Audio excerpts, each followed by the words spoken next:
जय Hind students and आज हम सेकंड क्लास चालू करेंगे एटम के बारे में। जैसा कि कल मैंने आपको बताया था कि किसी भी एलिमेंट या किसी भी सब्सटेंस को समझने के लिए जो एक उसका जो बेसिक कॉन्सेप्ट होता है उसको अपन बोलते हैं एटम। ठीक है, कोई भी सब्सटेंस एटम से मिलके बनता है, एटम से मॉलिक्यूल बनता है, मॉलिक्यूल से मिलके एक सब्सटेंस बनता है, लेकिन सेम टाइप की होनी चाहिए। जैसे कोई आयरन का है या फिर कॉपर का एलिमेंट है तो उसके अंदर कॉपर के ही एटम पाए जाते हैं। ठीक है, तो कल मैंने आपको बताया था कि किसी भी एटम को आइडेंटिफाई करने के लिए हमें बेसिक 4 क्वांटम नंबर की आवश्यकता होती है। सबसे पहले मैंने बताया था प्रिंसिपल क्वांटम नंबर, जिसको हम इंडिकेट करते हैं n = 1 2 3 4। ठीक है, ये इसकी क्या नाम है, नेम नोमेनक्लेचर है, मतलब नामकरण इसको बोलते हैं। 1 में क्या कौन सी ऑर्बिट आती है k, 2 में कौन सी आती है n, 3 में कौन सी आती है n और 4 में कौन सी आती है n। जो प्रिंसिपल क्वांटम नंबर है वो ऑर्बिट के बारे में हमें बताता है। इट्स ओके, कल मैंने ये चीजें क्लियर कर दी थी हमारे लास्ट वीडियो के अंदर। ठीक है, फिर सेकंड आता है अजीमुथल क्वांटम नंबर, जिसको हम किससे इंडिकेट करते हैं, n से इंडिकेट करते हैं, जिसका जो नंबर है n-1। ठीक है, 1 - 1 = 0। कहने का मतलब ये है कि s जो सब ऑर्बिट है उसके लिए l की वैल्यू फिक्स रहेगी, जिसकी वैल्यू क्या है, 0 है। l की वैल्यू क्या रहेगी, 0। ओके, उसके बाद में फिर हम लेंगे n = 2, क्योंकि n की वैल्यू हमें कहां से लेंगे, ऊपर से लेंगे। तो n = 2 इसका फार्मूला हमें मालूम है, n-1 ये फिक्स है। ठीक है बच्चों, ये फिक्स है, इसे हम चार चेंज नहीं कर सकते। तो 2 - 1 बराबर क्या आ जाता है, 1 आ जाता है।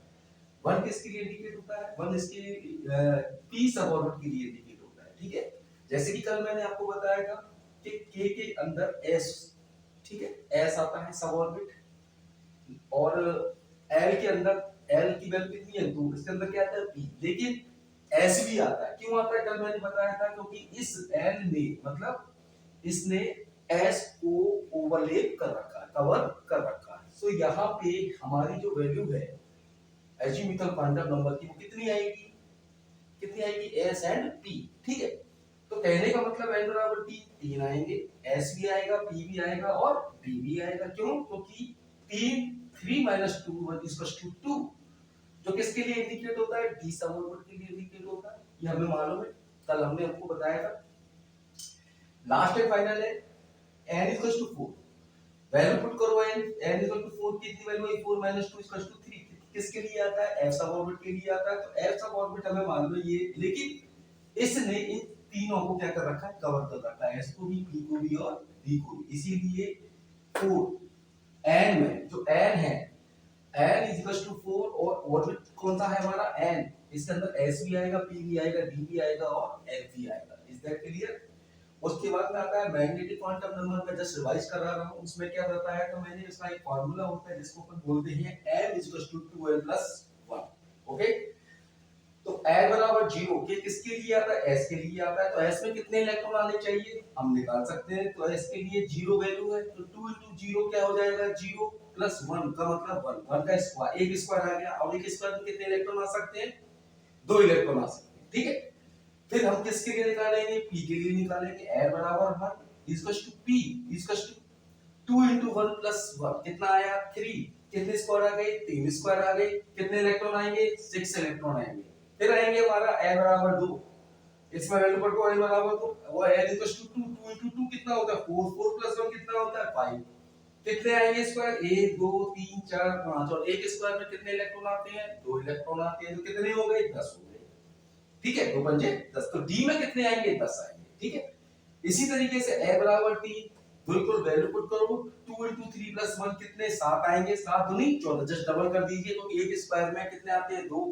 तो 7 स्क्वायर में कितने आएंगे, 14 आएंगे। ठीक है, तो जैसा कि मैंने आपको बताया था, इसके अंदर ये देखिए s है, इसमें कितने आते हैं, 2 आते हैं। ठीक है, s में कितने आते हैं, 2 आते हैं। ये फिक्स है, s के अंदर 2 से ज्यादा इलेक्ट्रॉन नहीं आ सकते।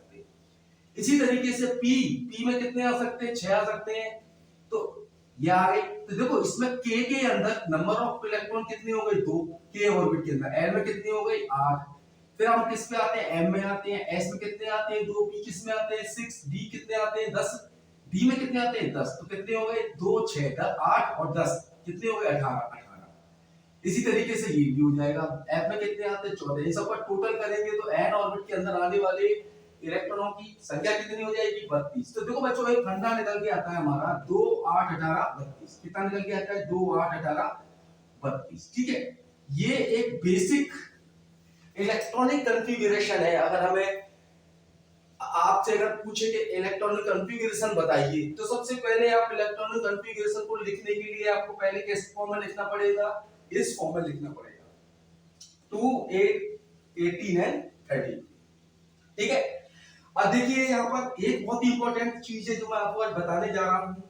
ये जो k है, k को रिप्रेजेंट करने वाला प्रिंसिपल क्वांटम नंबर कौन सा है 1। तो इसके लिए क्या हो जाएगा 1। s में कितने आते हैं 2, तो ये कितना हो गया 1s2 हो गया। क्लियर।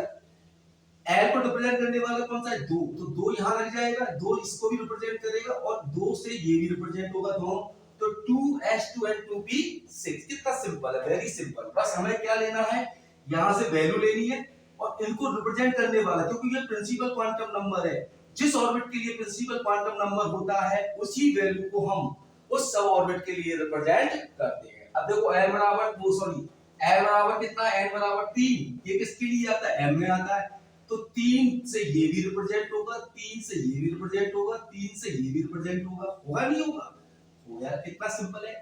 अब कितना है 4, तो आप समझ गए होंगे 4, ये भी कितना हो गया 4, ये भी कितना हो गया 4 और ये भी कितना हो गया। तो ये स्टैंडर्ड फॉर्म है इलेक्ट्रॉनिक कॉन्फ़िगरेशन लिखने के लिए, जो आइडियल कंडीशन होती है। ठीक है, तो एक एग्जांपल में समझा देता हूं। जैसे मान के चलो क्लोरीन है, क्लोरीन का कितना होता है 17 होता है। ठीक है, तो इसका इलेक्ट्रॉनिक कॉन्फ़िगरेशन लिखने के लिए क्या करेंगे हम, सबसे पहले हमें इस फॉर्म में लिखना पड़ेगा। किस वाली में, इसमें। तो सबसे पहले कितने आते हैं 2, दूसरे में कितने आते हैं 8, तीसरे में कितने रह जाएंगे 7। तो ये क्या हो गया k, ये क्या हो गया n, ये क्या हो गया m। सीधी सी बात है यार, ये k ये n और ये किससे रिप्रेजेंट होता है 1 से, ये किससे रिप्रेजेंट होता है 2 से, ये किससे रिप्रेजेंट होता है 3 से। तो कहने का मतलब इसमें पहले में क्या जाएगा फर्स्ट s2, दूसरे में क्या जाएगा 2s2 and 2p6 और तीसरे में क्या जाएगा 3s2 and 3p5। I think is that clear, आपको क्लियर हो गया होगा कि किस तरीके से हम इलेक्ट्रॉनिक कॉन्फ़िगरेशन लिखते हैं। बहुत ही सिंपल है, बहुत ही मतलब बहुत जबरदस्त एक टेक्निक जो है मैं आपको बता रहा हूं, ये शायद आपको किताब में नहीं मिलेगी और किताब में दे भी नहीं रखी है, बहुत ही टिपिकल है। तो ये एक इजीएस्ट वे है किसी भी एलिमेंट के एटम का इलेक्ट्रॉनिक कॉन्फ़िगरेशन लिखने के लिए। बहुत सारी चीजें हैं, मैं आपको आगे बताऊंगा। बच्चों कल हमारा एक क्वांटम नंबर रह गया था जिसका नाम है स्पिन क्वांटम नंबर। ये कुछ नहीं होता, सिर्फ स्पिन क्वांटम नंबर हमें ये बताता है कि किसी भी एटम के अंदर, क्योंकि इलेक्ट्रॉन क्या है नेगेटिव है, तो नेगेटिव नेगेटिव क्या करता है रिपल करता है। ठीक है, और एक ऑर्बिट के अंदर जब इलेक्ट्रॉन आपस में आते हैं, जब एंटर करते हैं, तो स्वाभाविक है कि उनका रिपल्सन होगा, लेकिन वो रिपल नहीं करते। क्यों? क्योंकि एक इलेक्ट्रॉन जाता है क्लॉकवाइज डायरेक्शन में और एक कहां जाता है एंटी क्लॉकवाइज डायरेक्शन। समझ में आ गया होगा, मैं समझता हूं। ठीक है, तो देखिए बहुत ही सिंपल है। मैं ये दूसरी क्लास में मैं एटम को इसीलिए बार बार बता रहा हूं कि अगर ये आपको समझ में आ गया तो आगे वाला जो हमारा नेक्स्ट क्वेश्चन होगा जिसको अपन बोलते हैं केमिकल बॉन्डिंग। ठीक है, कि how to react to each other, मतलब उस तरीके से दो जो एटम है, दो या दो से अधिक एटम आपस में रिएक्ट करते हैं, क्यों करते हैं, कैसे करते हैं, उनकी बॉन्डिंग कैसी होती है, आयोनिक बॉन्ड क्या है, कोवालेंट बॉन्ड क्या है, ये सारी चीजें जब भी समझ में आएंगी आपको जब आपको एटम का ये बेसिक कॉन्सेप्ट क्लियर होगा। तो आई थिंक सो आपको ये समझ में आ गया होगा कि इलेक्ट्रॉन के अंदर एटम के अंदर जो इलेक्ट्रॉन का जो मूवमेंट होता है, जो एंटर होता है, वो किस तरह से होता है और कहां पे किस ऑर्बिट में कितने इलेक्ट्रॉन होते हैं, किस सब ऑर्बिट में कितने इलेक्ट्रॉन होते हैं। तो मैक्सिमम इलेक्ट्रॉन जो k में आएंगे वो कितने आएंगे 2, मैक्सिमम इलेक्ट्रॉन l ऑर्बिट में कितने आएंगे 8, मैक्सिमम इलेक्ट्रॉन m में कितने आएंगे 18, मैक्सिमम इलेक्ट्रॉन ऑर्बिट n में कितने आएंगे 32। ये मैक्सिमम पोजीशन है, इससे ज्यादा हम इलेक्ट्रॉन फिल नहीं कर सकते। किसके अंदर? ऑर्बिट के अंदर। अब बात आती है सब ऑर्बिट में। तो सब ऑर्बिट के अंदर भी मैंने बता दिया है, s में कितने आएंगे 2, p में कितने आएंगे 6, d में कितने आएंगे 10 और f में कितने आएंगे 14। ठीक है, तो ये चीजें बहुत ही मैं समझता हूँ बहुत आपको क्लियर हो गई होगी। अगर आपको ये मैं अगर लग रहा है कि आपको समझ गया है तो आप दोबारा से मेरे वीडियो को वापस रिवाइज करके मतलब रिवर्स करके आप देख सकते हैं। और ये मेरा पूरा प्रयत्न रहेगा बच्चों के, मैं आपको एक ही चीज क्लियर करूं। और ये मेरी सेकंड क्लास है, बहुत सारे स्कूल कॉलेजों में मैंने पढ़ाया है, बट एक एक ऑनलाइन प्लेटफॉर्म जिसको अपन बोलते हैं कि ऑनलाइन ऑनलाइन तो हाँ ये ऑनलाइन ही है, डायरेक्ट लाइव क्लासेस तो है नहीं, रिकॉर्डेड क्लासेज है।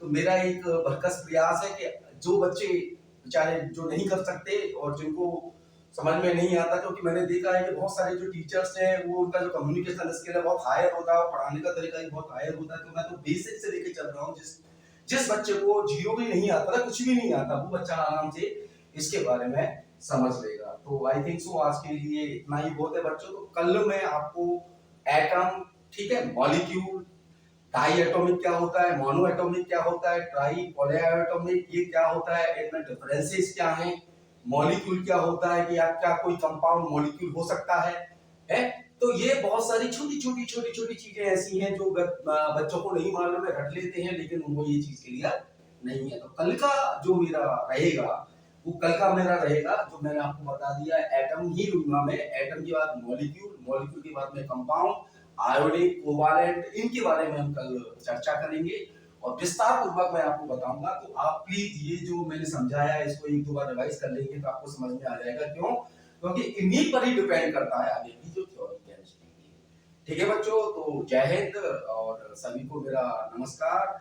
अगर आपको मेरा वीडियो अच्छा लगे तो प्लीज आप इसे सब्सक्राइब और शेयर करना, ठीक है, और कमेंट में बताना अगर आप कोई देना चाहते हैं सजेशन के सर आप इस तरह से क्यों, क्योंकि मैं अभी इनिशियल स्टेज पर हूँ, ये मेरा सेकंड वीडियो है। ठीक है, तो thank you so much and मिलते हैं फिर कल हम। Thank you.